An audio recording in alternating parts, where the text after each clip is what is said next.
tayong mga tao, ano tayo eh, yun nga po, makasalanan tayo, hindi natin talaga, sinasabi natin, di ba, parang, basta wala akong tinatapakan na tao, ganito, ganyan, di ba? So, yun yung standard ng mundo. Pero iba po yung standard ni Jesus, no? So, yun po yung gusto ko pong i-share sa inyo, na we have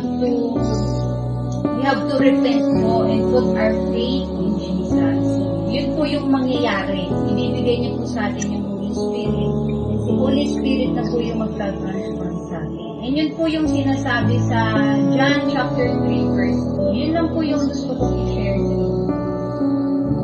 Lord, thank you. Alam ko, Lord, na ikaw mangungusap sa kanila and they would have a personal encounter, Lord, sa gabing ito. Ikaw mismo yung magre-reveal sa kanila. And I pray to them, Lord, alam ko maganda yung plano sa kanila. Alam ko, Lord, na madami kang prepare for them.